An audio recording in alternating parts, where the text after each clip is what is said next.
I said last year, or I said the last Olympics, as long as Adam Peaty continues, he'll win, barring an injury, because he's that dominant. And it's difficult to try and put it into context, really, that Adam Peaty, there might be a bit of maths here, but Adam Peaty's 2.5% faster than the next best person on the planet. 2.5%. It doesn't sound like a lot, but it's a lot. Within 2.5% of Usain Bolt, who everyone used to get really excited about, and I did. I love watching him. I mean, watching the fastest human being on the planet run is amazing. Within 2.5% of him, there's 8 other people. So it just shows you how dominant Adam is over the 100-metre breaststroke. And being over a second faster than the next person over an event which is 57 seconds, and 1 second you're faster, you're not losing. I mean, he can have a bad day and he still wins. The next one at the moment is a guy called Kaminga from Holland. He's just come on this year. Only the second man ever to go under 58 seconds. Can he keep improving? Possibly. And I think he will close the gap a little bit, but I can't see Adam being beaten, because also he's not standing still. That little kid inside you, the inner child that wants to just get better. When he was 11 years of age, he had the best time. When he first made the national team, he had the best time. His best time happens now to be the world record, but between him and his coach Mel Marshall, and she keeps him very grounded, they've got a real nice relationship. They're always looking at, I did try to look at the perfect swim.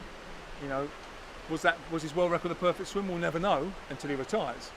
But they'll go back to the drawing board and look at those marginal gains from, and the two areas where he can really make a difference still, I believe, well, it's obvious, is his start and his turn, because he's not very good at starting and turning, but some of that is just, you're born with it. The others just beat him by a margin, but his swim speed is just phenomenal. So if he gets those two areas, and he can improve an awful lot on those areas, and he keeps improving, he keeps getting faster. So he's this little kid, this little 11-year-old that wants to do a best time. That best time happens to be phenomenal.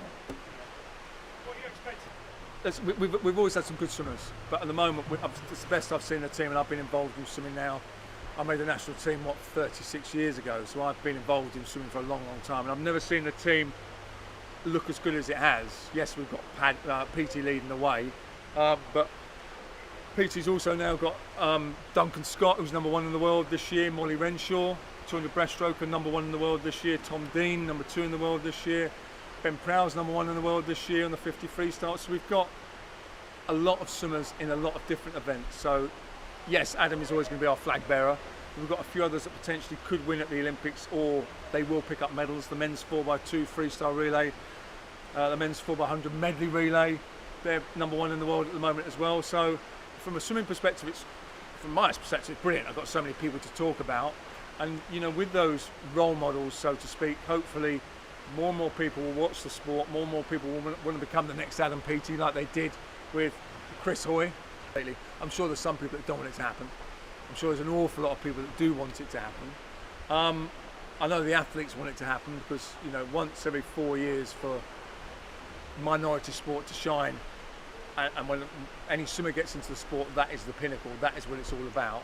So they want to go over there, they want to showcase it. Will it be the same without crowds? No. We've seen that with football this year. I've seen it at the European Championships this year. Hopefully they'll allow some people in. They might be just Japanese. People won't be travelling. But as long as it's kept safe, people get tested before they go, and they're put into a village environment, and everyone's kept social distance, everyone's tested before they go, it should be fine. And you talk about young, fit people. But also at some point, the world needs to get back to some sort of normality, which is letting things go ahead. Slowly, managing them, but things need to go ahead. So having sport going ahead and events going ahead shows a way out of where we are.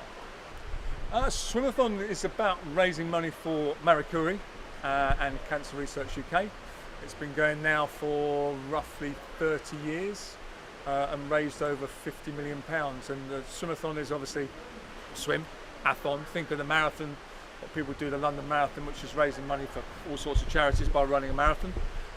Within Swimathon, you get the opportunity to do a swimming distance, a swimming challenge, and you're raising money for causes around cancer.